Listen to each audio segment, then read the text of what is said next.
सुशीलाको आवाज आउँथ्यो, म यहाँ छु, मलाई बचाऊ। सुशीला एसईको परीक्षा दिन भनेर होस्टेलमा बसेकी थिइन्। गाउँबाट सहरको होस्टेलमा बसेर पढ्न आएकी उनी मेहनती र जेहेन्दार थिइन्। परीक्षा सुरु हुनुभन्दा केही हप्ता अघि नै उनी होस्टेलमा सरेकी थिइन्। सबै साथीहरूसँग राम्रो सम्बन्ध राख्ने सुशील खुब मिलनसार थिए। तर परीक्षा सुरु हुनुहुँदा एक दिन अघि उनी अचानक हराइन्। कोही कसैले पनि थाहा पाएन कि उनी कहाँ गइन्। कोठामा उनको झोला, किताब, कपडा सबै थियो, तर उनी थिएनन्। साथीहरूले सोधे, वार्डनले खोजे, तर कतै अत्तो लागेन। सबैभन्दा अचम्मको कुरो के भने उनको आवाज कहिलेकाहीँ राति सुनिन सक्थ्यो, एकदमै धीमा, रोएको स्वरमा, म यहाँ छु, मलाई बचाऊ। सुशीला हराएको खबर फैलिएपछि होस्टेलमा सनसनी मच्चियो। साथीहरू डराए। कतिपय अभिभावकहरू छोराछोरीलाई होस्टेलबाट निकालेर लग्न चाहन्थे। परिवारहरू आए, खोजी गरे, तर केही प्रमाण भेटिएन। होस्टेलको चौकीदार काका, जो धेरै वर्षदेखि त्यहाँ थिए, भने डराएको जस्तो देखिन्थ्यो। उनी प्राय एक्लै नबस्थे, राति बत्ती निप्न नदिने गर्थे। जब कसैले उनलाई सोधे, काका, के तपाईँलाई थाहा छ? उनले फिस्सा हाँसेर भने, यो पहिलो पटक होइन, यो होस्टेलमा पहिले पनि यस्तो भएको थियो। यहाँ केही त छ। कसैले बुझे, कसैले बुझेन, तर यो घटनाले सबैलाई त्रसित बनायो। त्यही रात जब सबैजना कोठामा सुत्न गएका थिए, सुशीलाको कोठाबाट अजीब आवाज आयो। साथीहरू काप्दै कोठामा पुगे, तर ढोका भित्रबाट बन्द थियो। सुशीला, तिमी भित्र छौ? कोही बोलेन। अचानक ढोकाको भित्रपट्टि बलियो ठोकिएको आवाज आयो। सबैजना चिच्चाएर भागे। तर त्यो रात मात्रै होइन, त्यसपछि हरेक रात ठिक 12 बज्न लागेको बेला सुशीलाको आवाज आउँथ्यो, म यहाँ छु, मलाई बचाऊ। सुशीलाको परिवारले उसको खोजीको लागि गाउँका एक तान्त्रिकलाई बोलाए। तान्त्रिकले होस्टेलको चक्कर लगाए, कोठा नियाले अनि धूप जलाउँदै भने, यत्रो कालो शक्ति, यो केवल हराएको घटना होइन, यहाँ कसैलाई मारिएको छ। सबै अचम्मित भए। कसैलाई थाहा थिएन कि होस्टेलमा कसैको हत्या भएको थियो। तान्त्रिकले थपे, यदि हामी सत्य पत्ता लगाउन सकेनौँ भने अरू पनि हराउनेछन्। यो आत्माले अझै शान्ति पाएको छैन। वार्डन र चौकीदारलाई सोधपुछ गरियो। चौकीदारले निकै डराउँदै बताए, आजभन्दा 10 वर्ष अगाडि यहाँ अर्को छात्र हराएकै थिए। उनको शव कहिल्यै भेटिएन, तर उनको आत्माले धेरैलाई तर्सायो। पछि होस्टेललाई केही वर्ष बन्द पनि गरियो, तर फेरि खोलियो। तर प्रश्न उठ्यो, सुशीलाको के भयो? के ऊ पनि मारेकी थिए? यदि हो भने कसले मार्यो, कसले गर्यो र किन गर्यो? किन उसको आत्मा अझै घुमिरहेको छ? तत्कालीन रूपमा तान्त्रिकले सुशीलाको आत्मासँग सम्पर्क गर्ने उपाय निकाले। उनले मध्यरातमा होस्टेलको कम्पाउन्डमा हवन सुरु गरे। जब मन्त्र उच्चारण गरियो, हावाले चर्को गर्जन गर्यो। बत्ती आफै बल्न निभ्न थाल्यो। अचानक कोठाबाट एक नारीको आवाज आयो, सत्य बाहिर आउनुपर्छ, म यहाँ छु, मलाई न्याय देऊ। अचानक होस्टेलको पछाडि रहेको पुरानो इनारको ढकन आफै खुल्यो। तान्त्रिकले इनारभित्र झाडे र त्यहाँ के थियो थाहा छ? सुशीलाको शव। उनी इनारमा डुबेको अवस्थामा भेटिन्। तर कसले मार्यो, हत्यारा को थियो? प्रहरी अनुसन्धानपछि पत्ता लाग्यो कि होस्टेलकै एकजना कर्मचारीले सुशीलालाई मारेका थिए। यो कर्मचारी पहिलेदेखि नै खराब स्वभावको थियो र विद्यार्थीहरूलाई दुःख दिन्थ्यो। सुशीला एक दिन उसले गरेको गलत कार्यको विरोध गरिन्। त्यसैले रिसले चुर भएर उसले सुशीलालाई राति उठाएर इनारमा हालिदिएको थियो। जब प्रहरी उसलाई पक्राउ गर्न खोज्यो, उसले स्वीकार गर्यो, मलाई लाग्यो कोही थाहा पाउँदैन, तर उसले त रातभर कराई। उसको आत्मा कहिल्यै मबाट टाढा गएन। सुशीलाको परिवारले उनलाई अन्तिम संस्कार गर्यो। तान्त्रिकले होस्टेलभरि शुद्धिकरण पूजा गरे। त्यस रात अन्तिम पटक होस्टेलमा सुमधुर आवाज आयो, अब म शान्त छु, धन्यवाद। र त्यसपछि त्यो आवाज कहिल्यै सुन्नमा आएन।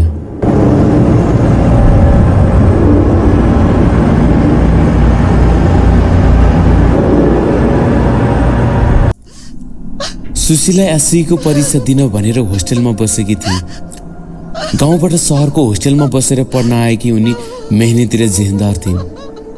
परीक्षा सुरु हुनुभन्दा केही हप्ता अघि नै उनी होस्टेलमा सरेकी थिइन्। सबै साथीहरूसँग राम्रो सम्बन्ध राख्ने सुशील खुब मिलनसार थिए। तर परीक्षा सुरु हुनुभन्दा एक दिन अघि उनी अचानक हराइन्। कोही कसैले पनि थाहा पाएन कि उनी कहाँ गइन्। कोठामा उनको झोला, किताब, कपडा सबै थियो, तर उनी थिएनन्। साथीहरूले सोधे, वार्डनले खोजे, तर कतै अत्तो लागेन। सबैभन्दा अचम्मको कुरो के भने उनको आवाज कहिलेकाहीँ राति सुनिन सक्थ्यो, एकदमै धीमा रोएको स्वरमा, म यहाँ छु, मलाई बचा। सुशीला हराएको खबर फैलिएपछि होस्टेलमा सनसनी मच्यो। साथीहरू डराए। कतिपय अभिभावकहरू छोराछोरीलाई होस्टेलबाट निकालेर लग्न चाहन्थे। परिवारहरू आए, खोजी गरे, तर केही प्रमाण भेटिएन। होस्टेलको चौकीदार काका, जो धेरै वर्षदेखि त्यहाँ थिए भने डराएको जस्तो देखिन्थ्यो। उनी प्राय एक्लै नबस्थे, राति बत्ती निप्न नदिने गर्थे। जब कसैले उनलाई सोधे, काका के तपाईँलाई थाहा छ? उनले फिस्सा हाँसेर भने, यो पहिलो पटक होइन, यो होस्टेलमा पहिले पनि यस्तो भएको थियो। यहाँ केही त छ। कसैले बुझे, कसैले बुझेन, तर यो घटनाले सबैलाई त्रसित बनायो। त्यही रात जब सबैजना कोठामा सुत्न गएका थिए, सुशीलाको कोठाबाट अजीब आवाज आयो। साथीहरू काप्दै कोठामा पुगे, तर ढोका भित्रबाट बन्द थियो। सुशीला, तिमी भित्र छौ? कोही बोलेन। अचानक ढोकाको भित्रपट्टि बलियो ठोकिएको आवाज आयो। सबैजना चिच्चाएर भागे। तर त्यो रात मात्रै होइन, त्यसपछि हरेक रात ठिक 12 बज्न लागेको बेला सुशीलाको आवाज आउँथ्यो, म यहाँ छु, मलाई बचाऊ। सुशीलाको परिवारले उसको खोजीको लागि गाउँका एक तान्त्रिकलाई बोलाए। तान्त्रिकले होस्टेलको चक्कर लगाए, कोठा नियाले अनि धूप जलाउँदै भने, यत्रो कालो शक्ति, यो केवल हराएको घटना होइन, यहाँ कसैलाई मारिएको छ। सबै अचम्मित भए। कसैलाई थाहा थिएन कि होस्टेलमा कसैको हत्या भएको थियो। तान्त्रिकले थपे, यदि हामी सत्य पत्ता लगाउन सकेनौँ भने अरू पनि हराउनेछन्। यो आत्माले अझै शान्ति पाएको छैन। वार्डन र चौकीदारलाई सोधपुछ गरियो। चौकीदारले निकै डराउँदै बताए, आजभन्दा 10 वर्ष अगाडि यहाँ अर्को छात्र हराएकै थिए। उनको शव कहिल्यै भेटिएन, तर उनको आत्माले धेरैलाई तर्सायो। पछि होस्टेललाई केही वर्ष बन्द पनि गरियो, तर फेरि खोलियो। तर प्रश्न उठ्यो, सुशीलाको के भयो? के ऊ पनि मारेकी थिए? यदि हो भने कसले मार्यो, कसले गर्यो र किन गर्यो? किन उसको आत्मा अझै घुमिरहेको छ? तत्कालीन रूपमा तान्त्रिकले सुशीलाको आत्मासँग सम्पर्क गर्ने उपाय निकाले। उनले मध्यरातमा होस्टेलको कम्पाउन्डमा हवन सुरु गरे। जब मन्त्र उच्चारण गरियो, हावाले चर्को गर्जन गर्यो। बत्ती आफै बल्न निभ्न थाल्यो। अचानक कोठाबाट एक नारीको आवाज आयो, सत्य बाहिर आउनुपर्छ, म यहाँ छु, मलाई न्याय देऊ। अचानक होस्टेलको पछाडि रहेको पुरानो इनारको ढकन आफै खुल्यो। तान्त्रिकले इनारभित्र झाडे र त्यहाँ के थियो थाहा छ? सुशीलाको शव। उनी इनारमा डुबेको अवस्थामा भेटिन्। तर कसले मार्यो, हत्यारा को थियो? प्रहरी अनुसन्धानपछि पत्ता लाग्यो कि होस्टेलकै एकजना कर्मचारीले सुशीलालाई मारेका थिए। यो कर्मचारी पहिलेदेखि नै खराब स्वभावको थियो र विद्यार्थीहरूलाई दुःख दिन्थ्यो।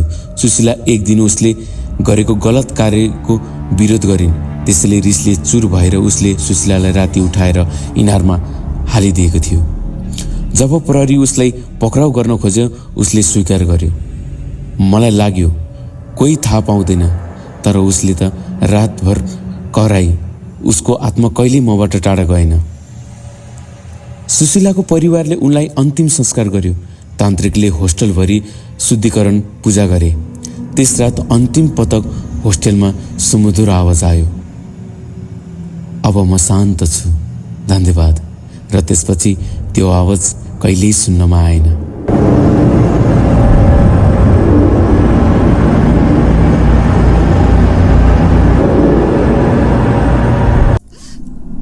सुशीला एसईको परीक्षा दिन भनेर होस्टेलमा बसेकी थिइन्। गाउँबाट सहरको होस्टेलमा बसेर पढ्न आएकी उनी मेहनती र जेहेन्दार थिइन्।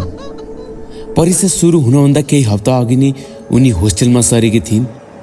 सबै साथीहरूसँग राम्रो सम्बन्ध राख्ने सुशील खुब मिलनसार थिए। तर परीक्षा सुरु हुनुभन्दा एक दिन अघि उनी अचानक हराइन्।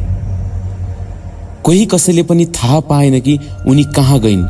कोठामा उनको झोला, किताब, कपडा सबै थियो, तर उनी थिएनन्। साथीहरूले सोधे, वार्डनले खोजे, तर कतै अत्तो लागेन। सबैभन्दा अचम्मको कुरो के भने उनको आवाज कहिलेकाहीँ राति सुनिन सक्थ्यो। एकदमै धीमा रोएको स्वरमा, म यहाँ छु, मलाई बचा। सुशीला हराएको खबर फैलिएपछि होस्टेलमा सनसनी मच्यो।